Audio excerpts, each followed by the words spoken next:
My mom kicked me out when I found her new boyfriend living in my dad's house. Karma hit her hard when she discovered who actually owns it. When I came home from college, I found a complete stranger making coffee in our kitchen like he owned the place. When I first pulled in, I noticed an unfamiliar car parked where Dad used to park his truck. 6 months ago, I lost my dad Richard to a sudden heart attack. It hit our family hard, especially since he was always the picture of health. Went to the gym 4 times a week, ate well, never smoked. He was my rock. I figured maybe Mom had a friend over to help with holiday preparations. But when I walked in, there was this guy in basketball shorts and a tank top, drinking from Dad's favorite coffee mug, the one with stupid dad jokes printed on it that I'd given him for Father's Day 3 years ago. He looked comfortable, like he belonged there, which made my stomach turn. My mom came downstairs wearing a silk robe I'd never seen before. She casually introduced the stranger as Alan, her boyfriend who had moved in 2 weeks ago. Just like that, as if she was telling me we got a new coffee maker or something. I stood there frozen, my college duffel bag still on my shoulder, unable to process what was happening. I asked Mom how she could move someone into our home so soon after Dad's death, and you'll never believe what she told me. She got defensive immediately on this, saying she deserved happiness and that young people like me couldn't understand adult relationships. When I pointed out how disrespectful this was to Dad's memory,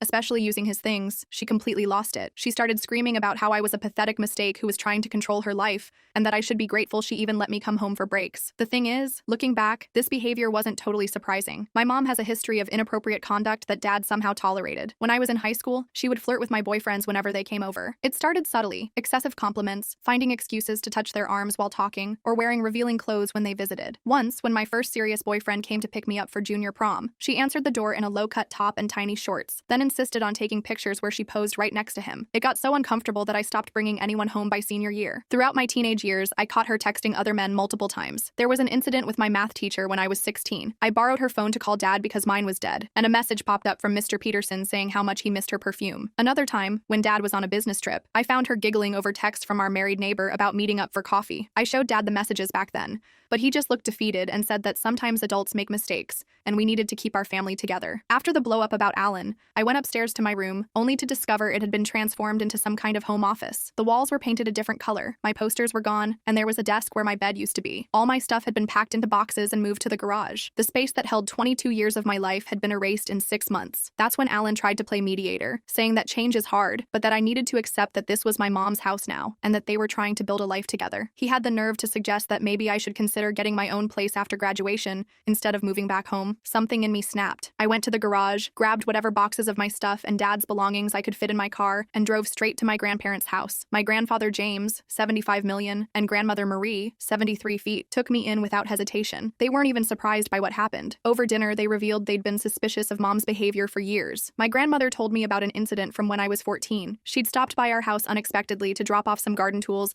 and caught Mom kissing our gardener in the greenhouse. When they confronted Dad about it, he begged them not to tell me, saying he wanted to protect our family and keep me from getting hurt. Mom has been blowing up my phone since I left, but not with apologies. Instead, she's demanding that I return the boxes of Dad's stuff I took. According to her, as his widow, everything in the house belongs to her now. But these aren't valuable items. They're personal things like his old watch that he wore every day, photo albums of our fishing trips, birthday cards he saved from me, and letters he wrote when I first went to college. They're memories of my dad that mean nothing to her but everything to me. The final straw came this morning when she sent a message saying that Alan needs the garage space for his workout equipment, so I need to come get my junk, or she'll throw it out. She called me ungrateful and said I was acting like a spoiled child who couldn't handle that mommy found happiness again. I blocked her number after that. My grandparents are helping me figure out my options, but right now I'm just trying to understand how my mom could so quickly discard everything about Dad and replace him like he was nothing more than old furniture. Update 1. Life has a way of delivering karma when you least expect it. Yesterday, my dad's best friend Mark, 54 million, visited my grandfather with information that changed everything. Mark and Dad had been friends since college, roommates who stayed close even after graduation. He was Dad's best man at the wedding and my godfather, though he moved to another city for work when I was young. Mark, who works as a real estate lawyer, came with a thick folder of documents and a story that left us all stunned. 3 months before his death, Dad had secretly transferred ownership of our house into my name. The whole process was carefully planned and executed with Mark's help. Dad had been thinking about it for months, especially after his annual physical showed some concerning heart issues. It turns out Dad wasn't as oblivious to Mom's behavior as we thought. During their last lunch together, Dad confided in Mark about finding hotel receipts in Mom's car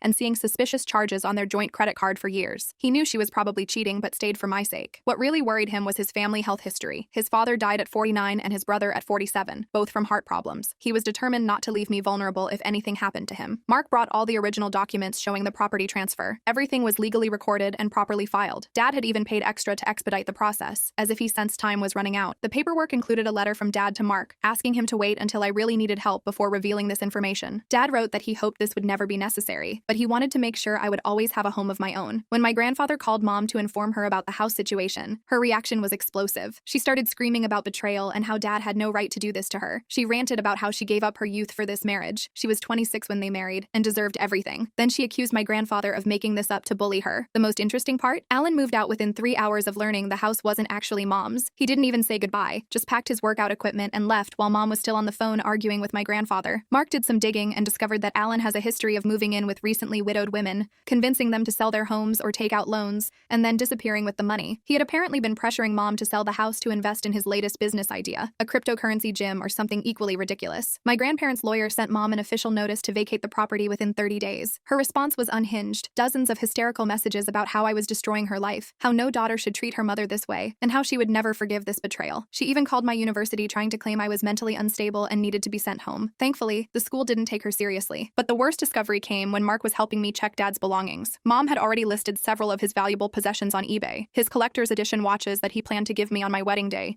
his rare vinyl records that we used to listen to together on weekends, and even his grandfather's antique cufflinks. She had marked them all as deceased estate sale, with prices way below their actual value, probably hoping for quick cash before anyone found out. When confronted about selling Dad's things, Mom claimed she needed money because I was selfishly staying at college instead of coming home to help her. She conveniently forgot about the substantial life insurance payout she received after Dad's death. The policy was enough to cover all their debts and still leave her comfortable, but apparently that wasn't enough. I spent today with Mark and my grandparents, going through more of Dad's papers. We found documents showing that Dad had been quietly paying off their mortgage with his bonuses without telling Mom, who kept spending recklessly thinking they still had years of payments left. The house has been fully paid off for 2 years. Every new detail we uncover shows how hard Dad worked to secure my future, while Mom was only thinking about herself. Mom's latest tactic is telling family members that Dad was abusive and controlling with money, which is why she had to look elsewhere for happiness. The few relatives who've heard her story have called my grandparents asking if it's true, but they all know what Mom is really like. No one is buying her victim narrative, especially since she's already moved most of her stuff to Alan's condo, clearly planning to leave even before this came out. Update 2. Getting Mom out of the house turned into a complete nightmare that required police intervention. After ignoring the eviction notice for weeks, she started claiming she had squatters' rights and couldn't legally be removed. She even posted on Facebook about her cruel daughter making her homeless, which led to some distant relatives calling to berate me before they knew the whole story. When the police finally came to enforce the eviction notice, Mom refused to open the door. She blasted music to drown out their knocking and kept screaming that this was her home and she had rights. It took 3 hours and threats of breaking down the door before she finally let them in. That's when we discovered the full extent of what she'd done to Dad's belongings. His prized guitar collection, the one he spent 20 years building, was completely gone. These weren't just regular guitars. They included a 1962 Fender Stratocaster that his father gave him,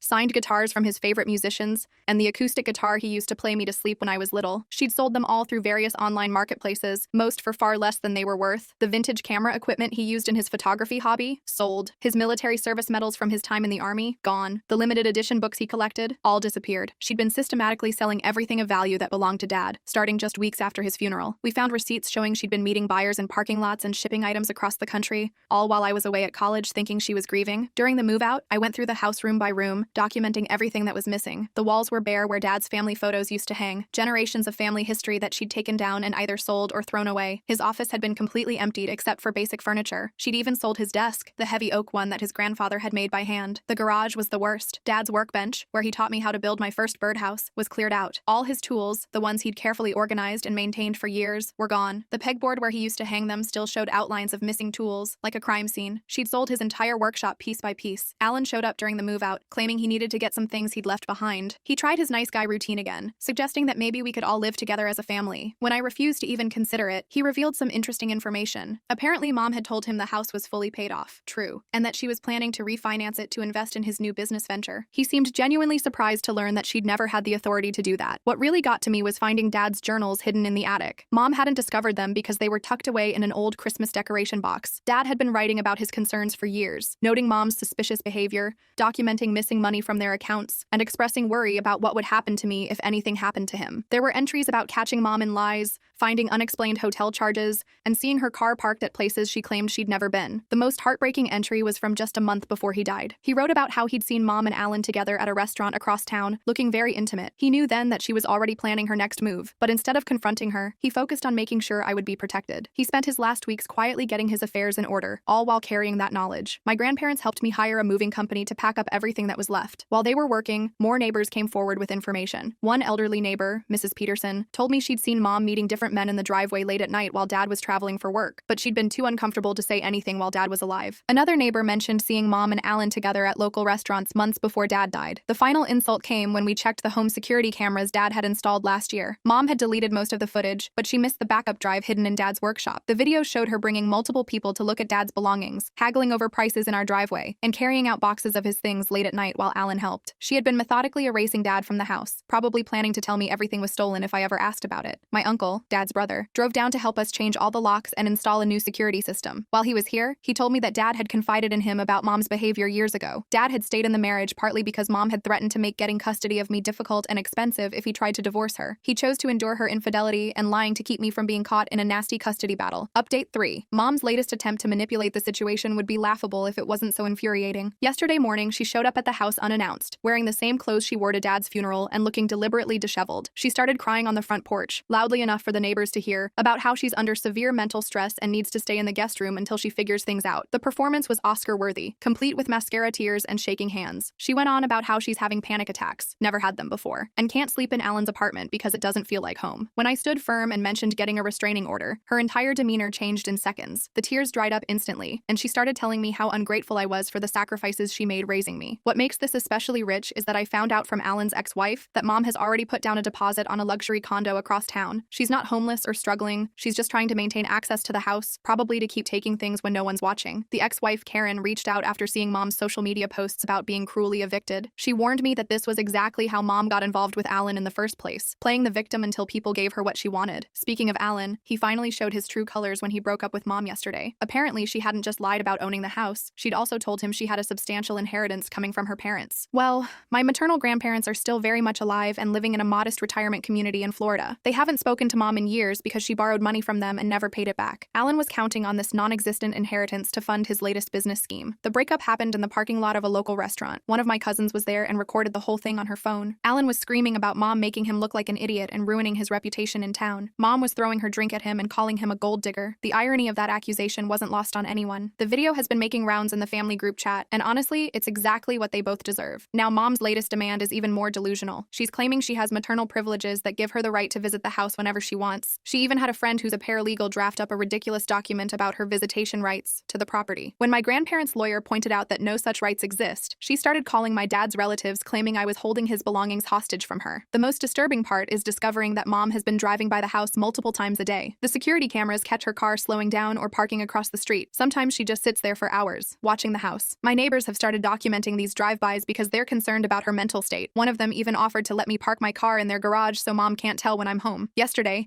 she sent a group email to my entire extended family, claiming that the stress of my abuse has given her health problems, and that she needs everyone's help to convince me to do the right thing. She included photos of herself looking sad in a hospital waiting room, but my cousin who works at that hospital confirmed she was just there for a routine checkup. The email backfired when several relatives replied by sharing screenshots of her eBay listings for Dad's belongings. Update 4. After exhausting all her options and alienating pretty much everyone in town, Mom finally left for another state. None of our relatives would take her in, not after seeing the video of her fight with Alan and learning how she'd sold Dad's belongings. Her sister Kathy, who hasn't spoken to her in 8 years after Mom borrowed and never repaid $20,000, surprisingly agreed to let her stay temporarily in her guest house in Arizona. Before leaving, Mom made one last attempt to claim things from the house. She showed up with a U-Haul truck and 2 guys she'd hired, claiming she needed to get her valuable antiques. Fortunately, I had documented everything in the house with photos and serial numbers. The police came and explained that she couldn't take anything without proving ownership. She left screaming about how she'd raised an ungrateful demon who'd rot in hell. The last message I got from her was a 5-page email about how I'll regret treating her this way when I'm older and have children of my own. She wrote that one day I'll understand a mother's need for happiness, and that keeping her from Dad's belongings is a sin she'll never forgive. She even claimed that Dad would be ashamed of how I turned out. That was rich, considering what I found next. While cleaning out Dad's old home office, I discovered a hidden panel behind his desk. Inside was a letter dated just 2 weeks before his death, along with a small box containing old photos and documents. The letter explained everything: why he stayed in the marriage, why he transferred the house to me, and what he hoped for my future. Dad wrote that he'd known about Mom's affairs for years but stayed because she threatened to fight for full custody if he divorced her. He was worried about what kind of life I'd have splitting time between them, especially given her manipulative nature. He'd witnessed how she treated her previous stepchildren, something I never knew about. Apparently, she'd been married briefly before meeting Dad, and couldn't bear the thought of me going through that. The photos in the box showed a younger, happier version of my parents. Dad included notes explaining how things changed after Mom started working at her last job, how money started disappearing from their accounts, and how he caught her lying about where she'd been. He documented everything, knowing someday I might need to understand why he made the choices he did. I've spent the past last month renovating the house, erasing every change Mom made. Gone are the gray walls she painted over Dad's favorite blue. Gone is the modern furniture she bought to replace his comfortable old pieces. I found some of Dad's original furniture in consignment shops around town and bought it back. His old leather recliner, the one Mom claimed was lost and moving, was sitting in a secondhand store just 20 minutes away. I'm finishing my degree online now so I can live here permanently. That's what Dad wanted, for me to have a place where I'd be safe and free from Mom's manipulations. I've turned his old office back into the cozy room it used to be, with his books, the ones I could find and rebuy, lining the shelves, and his record player, rescued from a pawn shop, in the corner. Mom still sends emails sometimes, but they go straight to a special folder I never open. I heard from Aunt Kathy that she's already causing drama in Arizona, but that's no longer my problem. I'm focused on honoring Dad's memory and building the life he worked so hard to secure for me.